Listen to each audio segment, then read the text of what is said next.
Hey guys, gonna be here with an episode of Ship Showcase, a series where I focus on unique, interesting, and powerful builds. In this episode, we're gonna go over the LP Brawler and the Omen. The LP Brawler is one of my favorite ships to pilot, and the Omen is just a wonderful point defense champion. It's gonna get you out of a lot of sticky situations, and it's just a good ship to have following you at all times. So starting with the Brawler, this is the LP Brawler. It has to be the LP variant of the Brawler. No other Brawler is going to work nearly as well. The reason being is the LP Brawler has safety overrides built into it. Safety overrides being a very powerful mechanic. It increases your top speed. It increases the efficiency of your vents and capacitors. It doubles them. It does affect your peak performance time, but if you're aggressive enough, then peak performance time doesn't really matter because most fights end before that becomes a concern. And you can mitigate peak performance time losses anyway. So it has safety overrides built into it, and then it also has accelerated ammo feeder. Accelerated ammo feeder is a special ability. It's on a relatively short cooldown. What it does is it increases your rate of fire significantly, but on top of that, it reduces the amount of flux that your weapons cause to fire while AAF is active. That's huge. What it allows you to do is it allows you to overwhelm your opponent when you're in those sticky situations where your opponent is firing at you, you're firing at them, and you guys are both playing that game where you're trying not to put down your shield, but you're also trying to manage your flux. When you pop accelerated ammo feeder, you're gonna get to the point where your opponent can't fire back because they're just taking so much more damage than you. And once that starts happening, they have to drop their shield. And once they drop their shield, they're starting to take damage to their armor and their hull. So, accelerated ammo feeder, phenomenal perk. Would strongly recommend it. As for the build itself, we use 2 assault chain guns, and then we also use 2 sabos. I strongly recommend this setup. The reason being is assault chain guns just do a ton of high explosive damage. They're one of the highest DPS ballistic weapons in the game, so I would recommend those. And then on top of that, I recommend sabos for 3 reasons. The first reason is burst damage beats consistent damage, in my opinion. With burst damage, you have a higher chance of overloading your opponent. With consistent damage, your opponent just lowers their shields. The distinction is when your opponent is overloaded, their point defense doesn't work, and those finisher missiles that your other ships like to send out, the harpoons, the reapers, the hammers, whatever, those are going to make contact. Whereas if your opponent lowers their shields, but is not overloaded, their point defense is going to swat down those finishers, just dragging out the fight. So for that, I recommend sabos. The second reason I recommend them is because they don't cost any flux to fire. If you use something like heavy needlers, railguns, light machine guns, whatever, those are going to cost flux. In combat, if you are already, receiving damage, then it's harder to fire your weapons because you have to mitigate that. Because if you keep your shields up, you're firing your weapons, you're generating flux, your opponent's going to overload you. So for those reasons, I also recommend sabos. And then finally, I recommend sabos because they do EMP damage. EMP damage is incredible. Being able to knock your opponent's weapons offline, even for a fraction of a not a fraction of a second, but like for a few seconds, is important because it means that your opponent can't fire at you. You can use that opportunity to reset your flux mid-combat, which is going to give you a massive advantage. When you begin to re-engage their opponent, you're going to have such a flux advantage that victory is usually guaranteed. So, yeah, definitely recommend sabos. Now, the drawback is, or I say drawback with quotes, is that you only have a limited ammo of 3 in the sabo SRM. That's not a thing. You don't have to worry about that. You have expanded missile racks over here, which I recommend building in. This is going to double your capacity, so instead of having 3, you're going to have 6. And then also, you can start combat with an officer in this ship that has missile specialization. And what this is going to do is it'll increase the amount of missiles that you have, again, by 3. So in this one Sabo SRM, you're gonna have 9 missiles. Between the two of these, you're gonna have 18 sabos. That is a lot of sabo missiles. You're probably not gonna use that many in a fight, so you don't ever have to be concerned about being short on sabo missiles. And that's per brawler. You could have, because the deployment point of this is only 5. Um, well, the fleet capacity is 30. You could have 18 times 30 brawlers in your fleet firing all their Sabo missiles. So that's what, 540 Sabos if you wanted to? Quick maths. Yeah. 540 Sabo missiles between all of your brawlers. So it's not a thing. Oh well, it'd be 12 times 30, which would be 360, which is still a lot of Sabo missiles, because only your officers have missile specialization. It's a lot, is what I'm trying to say. So you don't worry about using being limited on your Sabos. Um, Other buildings, I don't really recommend auxiliary thrusters. I was doing something else with this ship. What I do recommend is if you're gonna fly solo, insulated engine assembly. This is going to prevent salamanders from flaming you out instantly when they contact you. Because you don't have point defense, you can't really fight off salamanders. You have to manually maneuver to dodge them. So that can be a little annoying. And then other things I recommend is hardened shields or hardened subsystems. Hardened subsystems is going to increase your peak performance time, and then hardened shields is going to make your ship just that much more tanky. Alright, and now moving on from there, omens. So this is the other side of the coin. Your omens are going to be what provides your point defense. So whereas you are the offense, your omens are going to be your defense. When you fly with a pair of omens, you don't have to worry about missiles sneaking up behind you. You don't have to worry about those salamanders. They swat down fighters for you.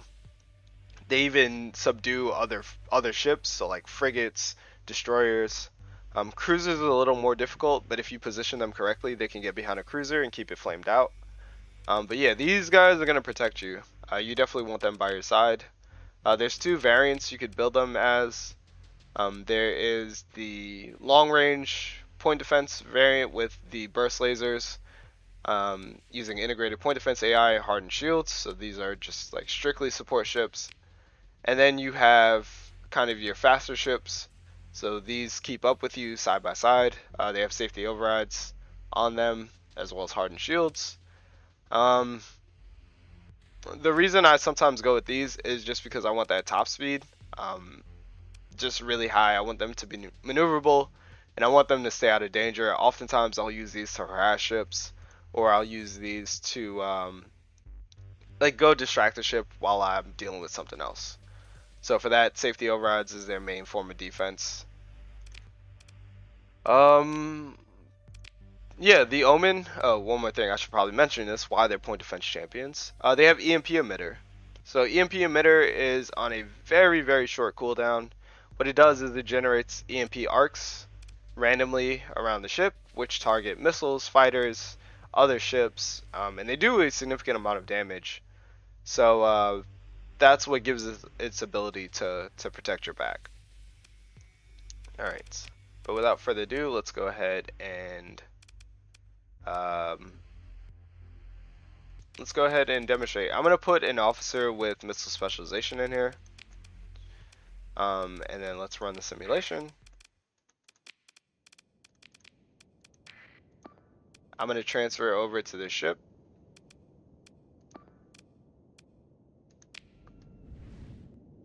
Just give me a second. I'm just demonstrating that you can do this.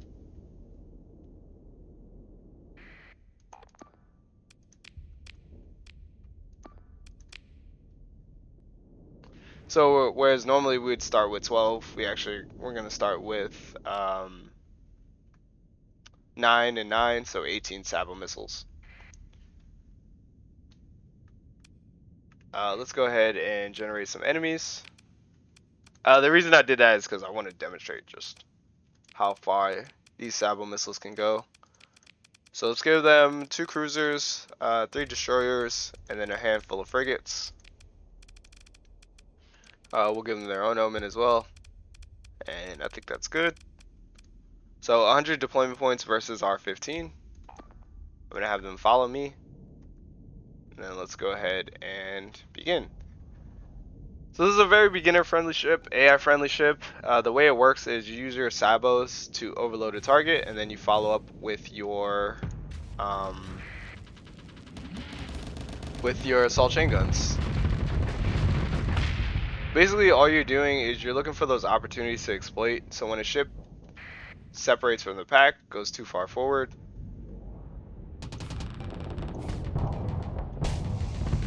you want to look for those opportunities where you can just jump on them.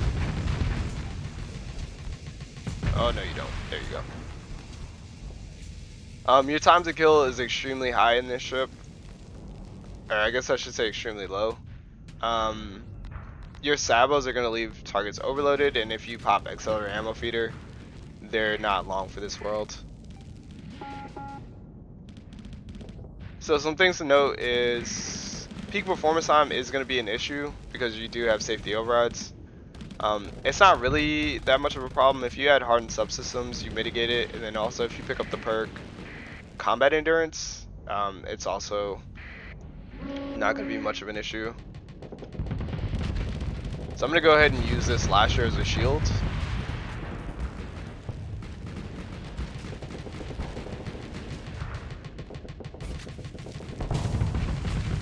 We're going to take care of that Omen. We're going to come back.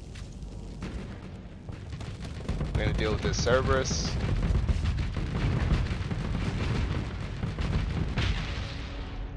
Very maneuverable ship. Your main line of defense is just getting out of sticky situations. Just flying away.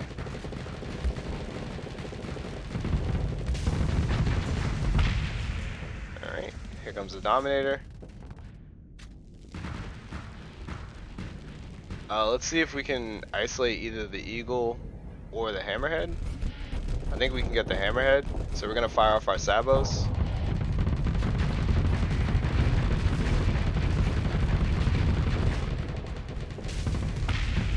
We're going to take it out. We're going to back away. And by back away, I obviously mean push our Omen into the Eagle repeatedly. Let's go ahead and get rid of this Condor while we're up here. We got our Omen. Because I accidentally bumped it, it couldn't get away from that Eagle. Anyway, let's go and get rid of that.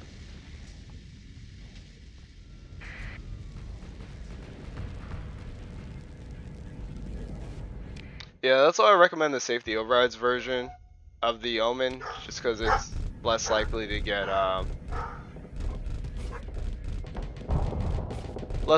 caught up in those scenarios.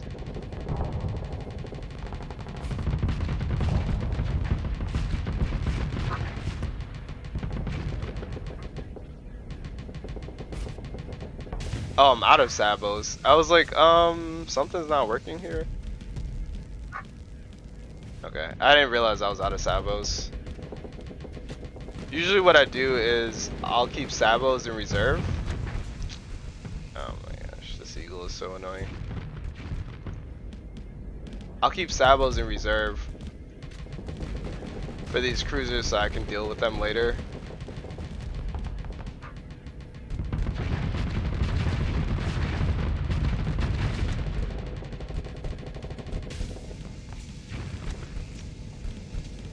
Oh boy, this guy's being a jerk.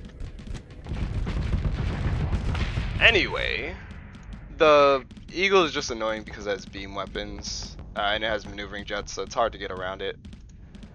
But that's pretty much all she wrote. I'm gonna go ahead and give my Omen the eliminate command so it can distract the Dominator, and we're just gonna sneak up behind it, take it out.